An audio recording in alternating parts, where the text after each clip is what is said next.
And in this time, we will ask you to focus upon your feet and beneath your feet, the connection with the earth. And we ask you to affirm and to say along with us, I choose to be fully present in my body. Would you repeat that?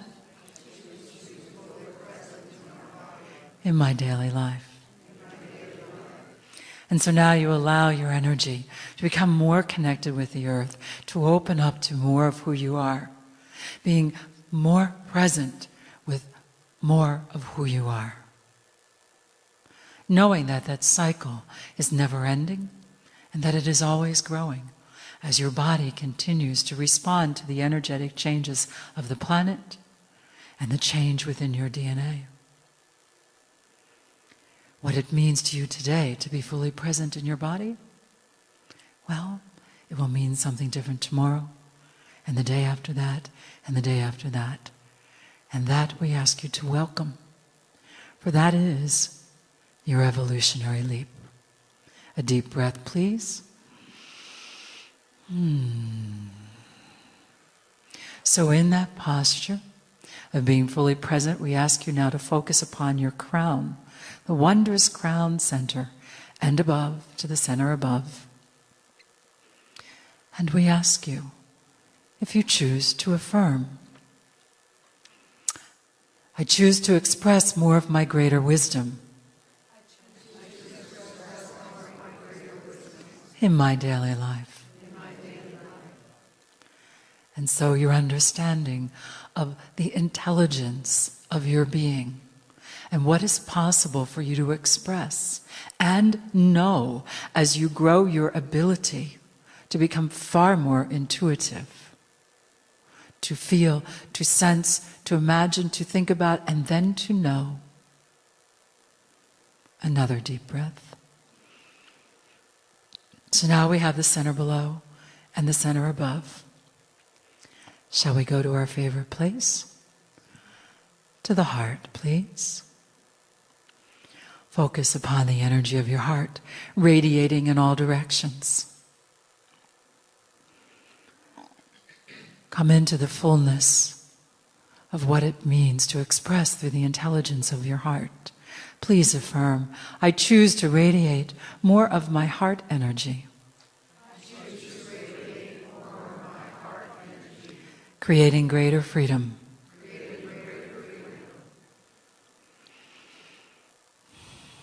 And another deep breath. And so radiating from the very core of your being, being fully present, open to your greater intelligence, balancing wholeness through your heart, your wholeness, your holiness. Ready to be fully present, to enjoy the company of the magnetic master, our beloved KRYON.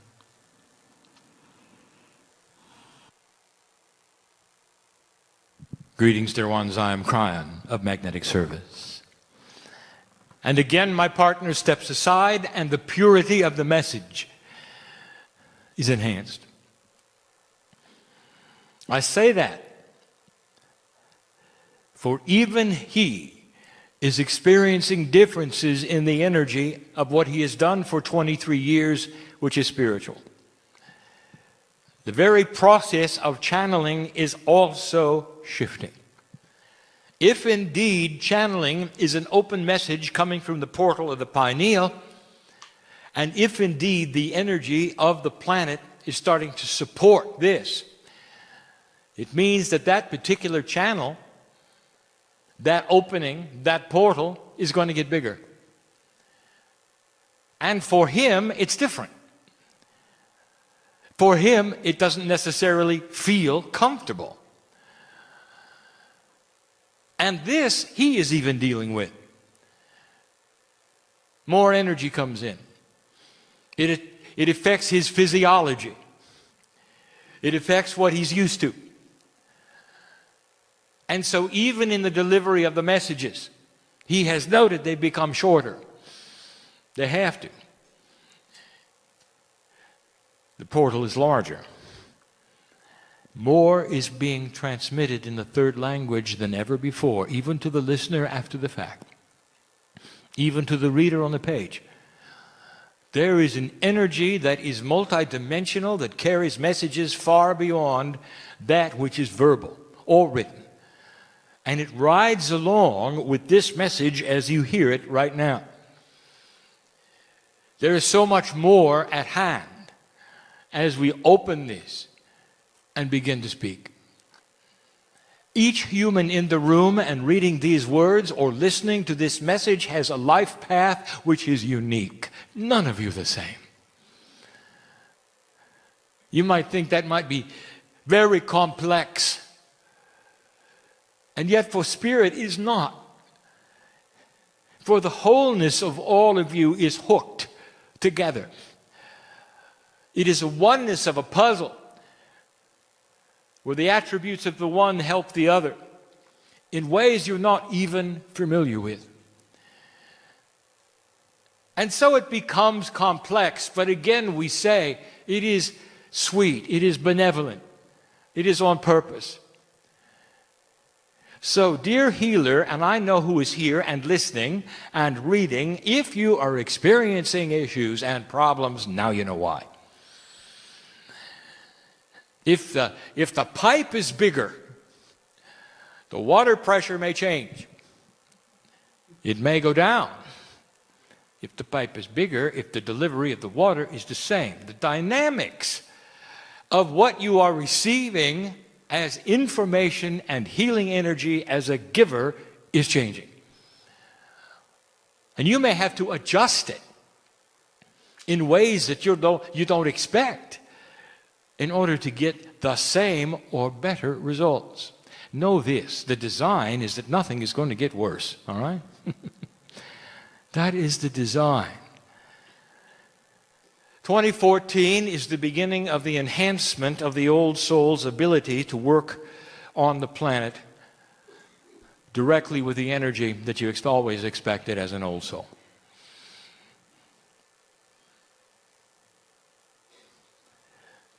It's the beginning of your time.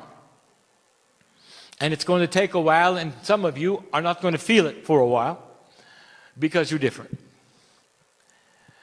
But in general, there should be a feeling in all of you, and those listening, there should be a feeling that the year is different than last year.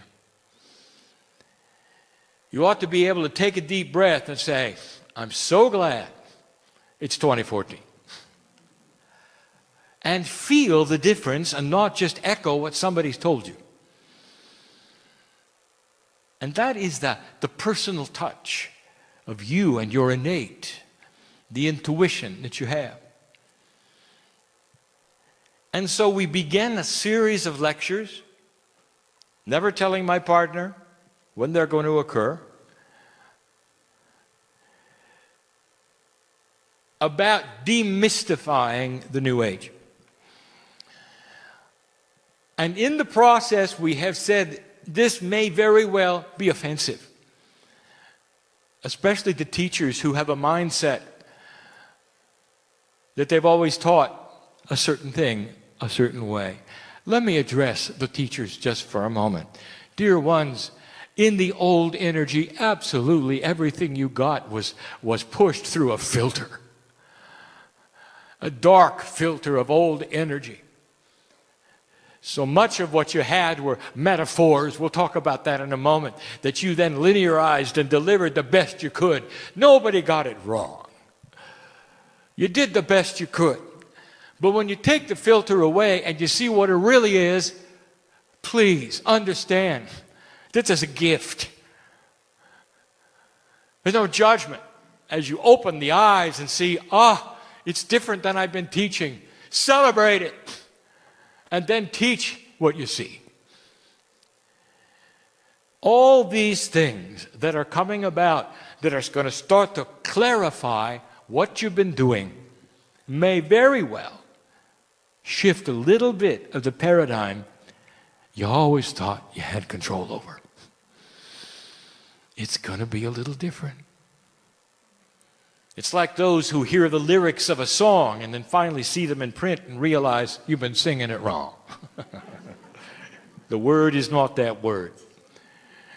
It's like that. So you might have been singing the song and teaching the song and enjoying the song and open the manual, and finally you get to see it written down and you go, oops. So you take a deep breath for a moment and say, it's okay, it's okay.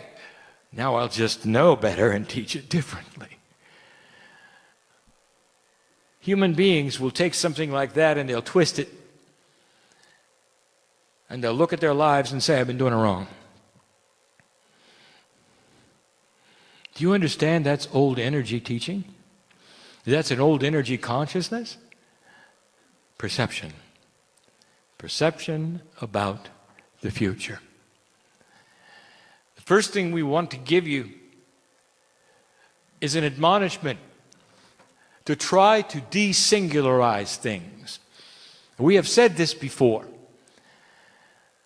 What you do as human beings in your perception is try to align things so that you are satisfied with the linearity and the compartmentalization that you have seen them.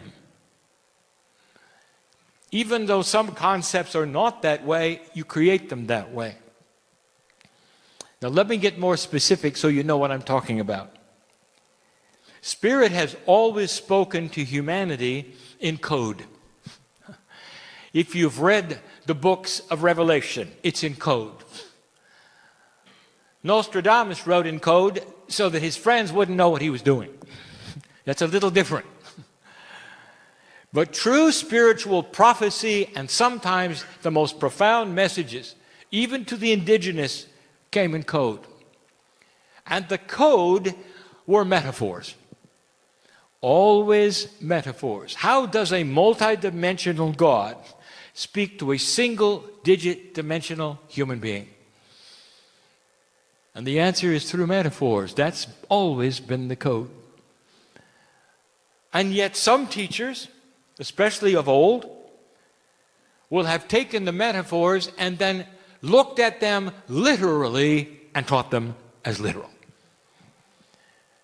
This is common, and you all know this.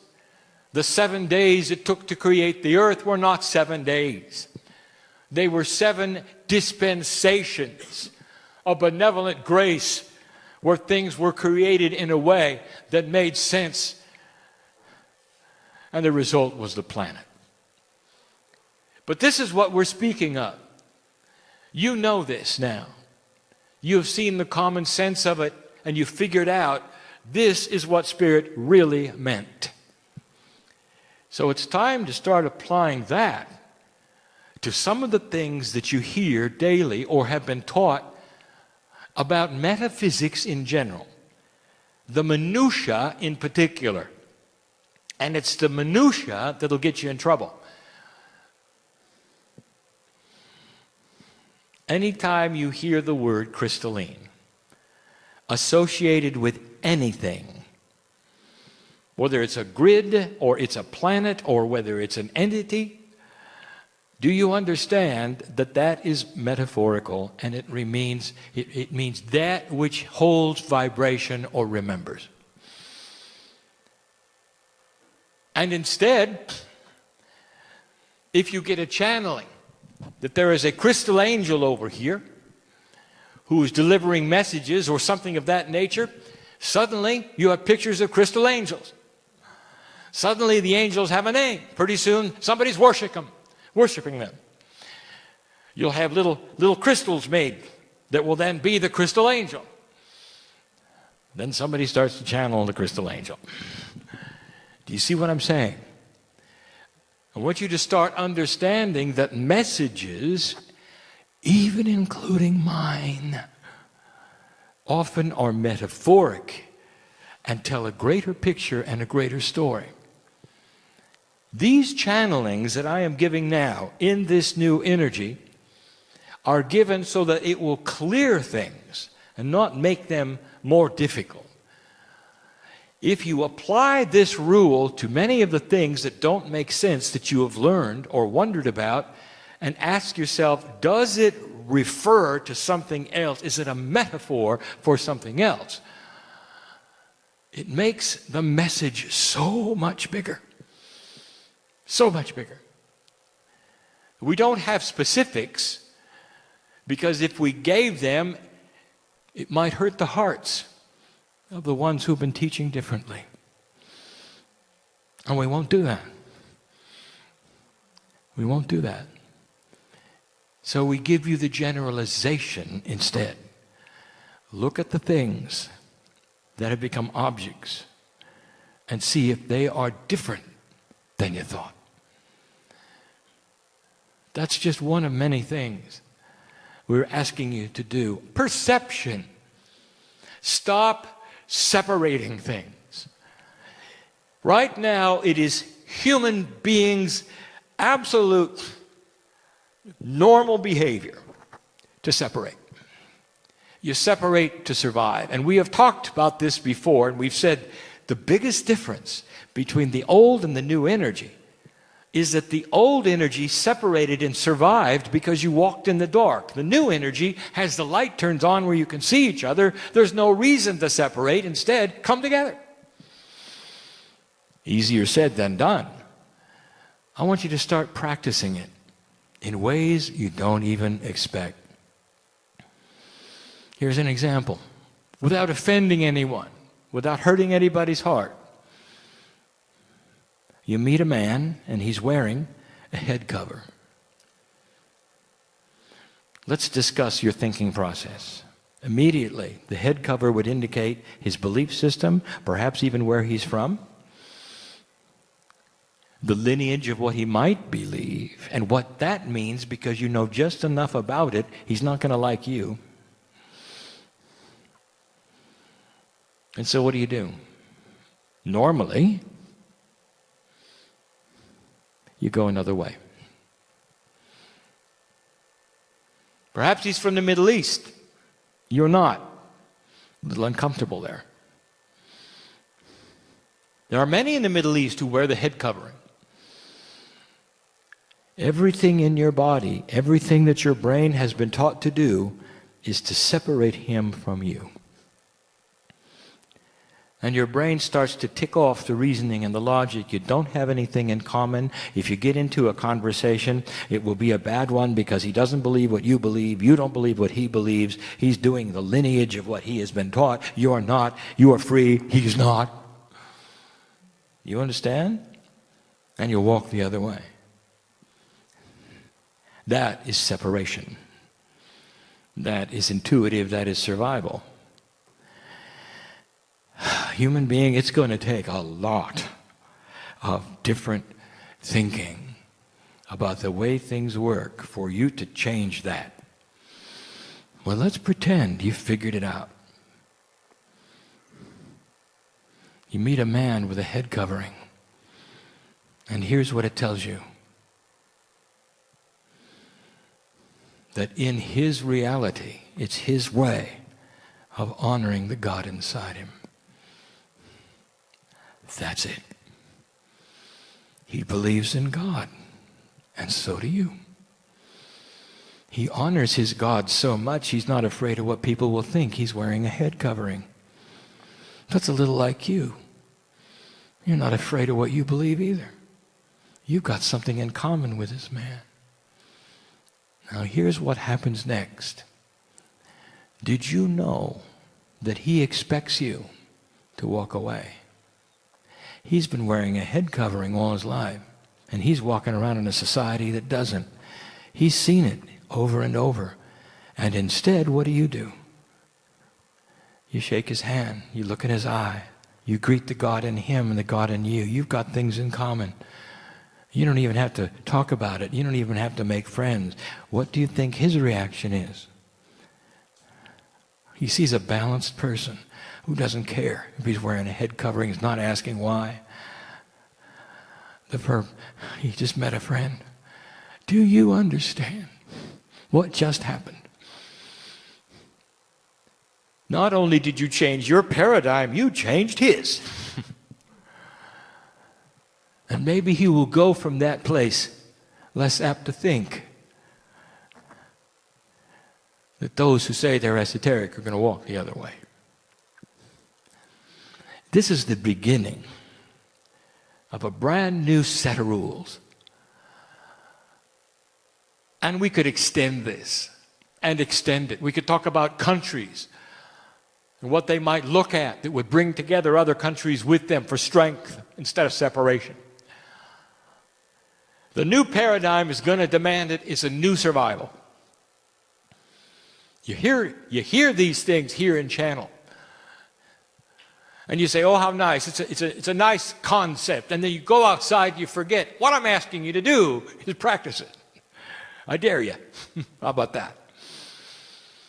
And the reason I know how profound it is because I can see what's going to happen. I can see it because I've seen it already.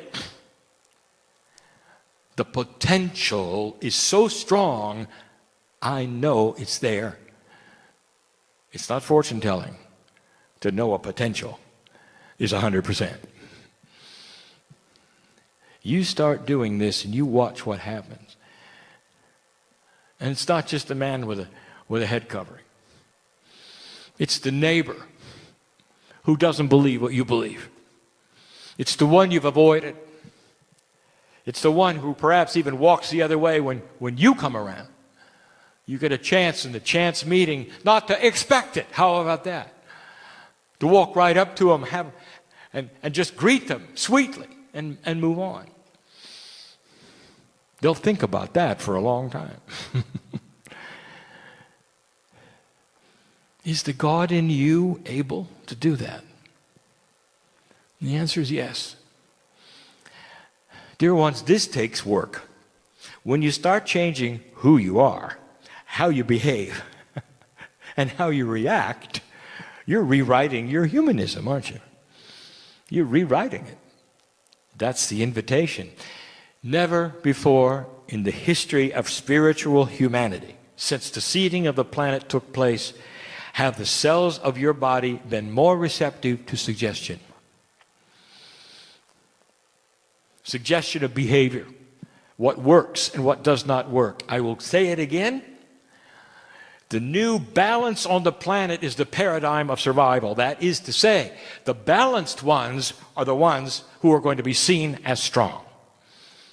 And these are the ones who are going to survive in the chaos around them. In the past, the ones who had chaos attracted the most attention and got what they wanted. Now they will be seen as flailing children that misbehave. And humanity will look for balance. Individuals, businesses, spiritual systems that make spiritual sense and common sense. The New Age is also called the esoteric. There are many names for it, and if you're listening to this, I want you to combine these together. There are places on the planet where the word New Age means cult. It's replaced by the words esoteric. And so use these both interchangeably if you wish, I am, so that you'll understand the meanings of what follow. There are many out there who are channeling. And some of the names you recognize because they've been channeling them for a long time. I will go ahead and mention some of the groups that are represented in a moment. I do this in full love, not to offend anyone, not to make them different or wrong, but to open up possibilities that are grander even than what they teach. There are many groups being channeled, many books regarding these groups. We mentioned those of the Arcturian. We mentioned those from Sirius. We mentioned the Pleiadians and those from Orion. That's just four. And there's many more. And it's confusing. I know what humans think. We live with you. We hold your hand through difficulties. We cry with you. We laugh. We are your support. And then when someone comes along and you read a message and it resounds of someone channeling those from Orion, and you say, these are my group, and you cling to it, and you put a box around it, and that is who you want to be. And when somebody says, well, what about the Arcturians? And you say, well, I don't know about them. I've never heard of them. I just know about the Orion. And those are the real ones because those are the ones I resonate with. And that is true. They're helping me. They're helping me. And so what have you done? You've excluded the others because that's what survival does. I want to demystify this. I want to tell you who they are. They have a similarity, dear ones, and I'm going to have to start at the beginning. And here we go. With things that are not provable, with the history of the galaxy that you might have heard from others or me. It is one of the most beautiful stories we could ever tell, once upon a time. A galaxy filled with the love of God, the source, that had a system. 4 billion years old or more. Of a time where you could develop planets that were already there, already cool, and ready for life. And in this system, one at a time in the galaxy, one planet at a time, they would have the choice to be seeded with spirituality, have their DNA changed, and a test of thousands of years of whether in the process of living, if they could discover the God inside. And if they did, they had permission to go into ascension status where the physical actually melds into a multidimensionality and they become an ascended planet. And in the process of becoming an ascended planet, they are asked then to choose one other planet in the galaxy far from theirs and seed them with their DNA. Are you with me? There are those who will say, well, where did the first seeds come from? The center, the great central sun, the core, that which you call God, the creative source is everywhere. The minutia of it is not important. What's important that you know is this. Number one, they look a lot like you. Number two, they have DNA like yours. And now I'm going to give you information we've given you before, but you should know it just so that you know it. When you start discovering life in your solar system and beyond, you're going to find the DNA is common. You're going to find that your planet is not isolated from the galaxy in its processes of life. That evolution treats things differently because of the environment on different planets, but in basic terms, they're humanoid, and they look like you. And they're not scary creatures with 14 eyes and 3 arms, with shrieking voices. It's going to be one of the biggest things you find out someday, that life is like yours. I'll tell you, when you find that out and you realize what it means, you'll know about intelligent design. You'll know about a benevolence in the planet that has worked to make things the same. 4 billion years ago, can you imagine? The first planet to do this has no name. And the group that they were on, the names of the citizens, the race, whatever you want to call, has no name. It was too far long. It was too long ago. It took millions of years, and they made it against all odds. It's a story, by the way, that we all know.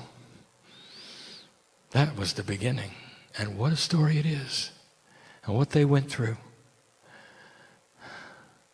And then they seeded another planet, only one. Only one. In a beach of sand that goes as far as you can see, only one grain of sand gets selected for the choice.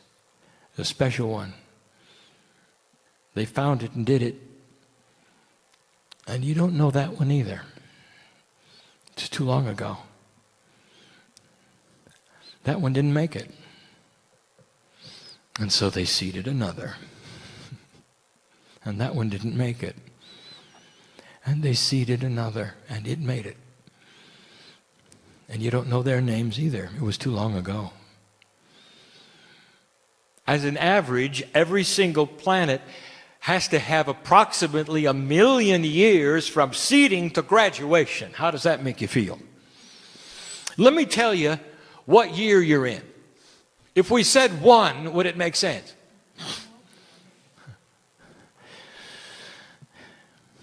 Well, you got a long way to go. But I'll tell you something. You crossed the marker of decision. The point at which the planets begin to understand what they're doing and what the goal is starts the clock. Don't let this make you sad. Well, KRYON, I thought it was going to happen in a couple generations. Really. You'll all be walking around as light in a couple of generations. And there are those who believe that. Start using common sense. The good news is, dear one, that everything you've been through for over 30,000 years on this planet, slogging through old energy, is over. And now is the opportunity you came for. I'll get back to the other planets in a minute. This is why you arrived here. And the good news is this: it doesn't matter how long it takes. You're going to participate in every single lifetime of it. And when you arrive, let's talk about 3 or 4 generations from now. When you arrive as a new human being 4 lifetimes from now, let's say it's 300 years. You're going to awaken, and when you open your eyes, you're not just going to recognize your mother, you're going to recognize Earth. And your mind, within a few days, will be saying, welcome back, welcome back. And the child that you are, as soon as your eyes are focusing, will remember that's a cup, that's food. That's the creature who's married to mom. You'll have it figured out. Perhaps in a month you'll be walking, maybe sooner. You won't have to learn to read. We've told you this before. Look for this. Doesn't this make sense to you? This is what evolution that is spiritual is going to contain. There's going to be some fast tracking going on we haven't told you about yet. There's some masters coming back, and you won't see them as masters. You'll see them as inventors. It's okay. They don't care. Fast tracking. For you, what's next? As they bring a multi-dimensional inventions to the planet that allow you to understand the templates of matter. Now that may mean nothing to you. Do you understand that if you knew the template of matter, no matter what the object was, you could create it? If you had the technology to understand the template, you could create what the template is. Let me ask you this. I shouldn't even tell you because there's too much objection. What if you could create fresh food? Oh, you're so smart. The idea of the replicator came out of the imagination of a man who was a Pleiadian. And he remembered it from his planet as being real. And it is. It makes sense. Ask a physicist. Don't take my word for this. I'm telling you what could be. And the reason you'll be able to do it is because you won't be interrupted by war and horror and plague. Is that okay? Do you see how this works? One planet led to another. 4 billion years, 1 million years at a time or more. Revolutions around the galaxy. How many revs? Many. You know, don't you, that all the planets and stars go around the galaxy at the same speed. So there is a constant there. So every single galaxy has its own speed. It's the same as yours, by the way. And every sun and every planet on every sun has the same time clock if you measure in revs. So you can relate to each other as far as how long things take. If you talk to somebody else from another planet about years, they'll have no idea what you're talking about. Because that's your reality and not theirs. The Pleiadians are your parents. When their planet went into ascension, and they had the full God within, and they realized finally what they had gone through, why they had gone through, and what they were there for. Full pineal connection, 100% DNA. Still physical. You know what that's like? Don't look for their ships, all right? They're entangled with you. Come and go as they want, just by thinking about it. You were the next one after them. But they had parents of their own. And the name of those parents, well, they could be Arcturian, or Orion, or Syrian. And those had parents of their own. And they had parents of their own. And I want to tell you that every single one of those groups are your creative groups. Some are your grandparents, some are your great-grandparents, some even more. And I want to ask you this. What do you know? What do you know about the attributes of grandparents that your parents don't have? How do you feel about your grandparents, living or dead? You look at them different than your parents, don't you? Your parents are hands-on, aren't they? And your grandparents, they're not. They're the ones who want to entertain you and help you, and you're there all the time, and they take you places. Mom and Dad, a little different. The Pleiadians seated you, and they're the ones who are opening the time capsules. They're giving you all the information. They're the ones putting you through the tests. They're the ones who are saying, come on, let's go. But the grandparents, they're the ones giving the most help. Do you understand where this is going? Arcturian, Orion, Syrian. You have in your DNA who they are because it comes with the territory. Akashic inheritance. You know them. They know you. They're probably the most helpful groups on the planet. Don't separate them. Don't worship them. See the system, dear ones, for what it is, and absorb them all. Now we have right now with us. That's interesting.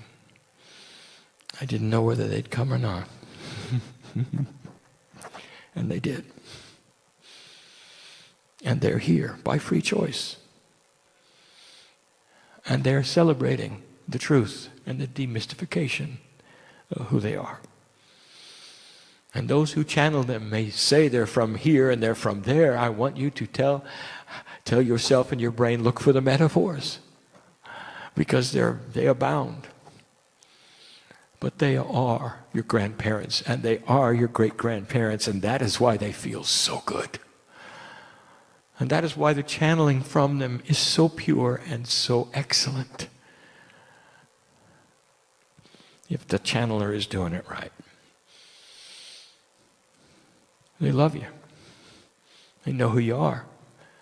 You're going to see more of them. And when I mean see, I mean awareness of perception of the old soul with things unseen but that are real. And so to this group of old souls who sits in front of me, I ask you, does this make sense? And are you all right with it? It's important to my partner and to me as KRYON, in the new teaching mode that I am now in, that the old souls who sit in front of me are understanding what I'm saying, and I'm not talking in code. I'm not talking right now in metaphors at all. I am talking about the reality and common sense of a system that is beautiful, right from the creative source which you call God. God is bigger than anything you've ever been told on this planet, anything. And as you start to perceive it, I want you to remember one thing before we say goodbye. As you start to perceive the wonder of the Creator, I want you to remember that's you. That's where it came from. Your Akashic lineage is God. Ponder it. It's about time you picked yourself up and stood tall and claimed it. Said hi to your grandparents. Maybe they've been waiting a long time for that. Too spooky? For some. For others, the truth rings like a bell of purity and answers the questions that they've been asking a long time. For it's time. You've got help. Acknowledge it, work with it, use it. And so it is.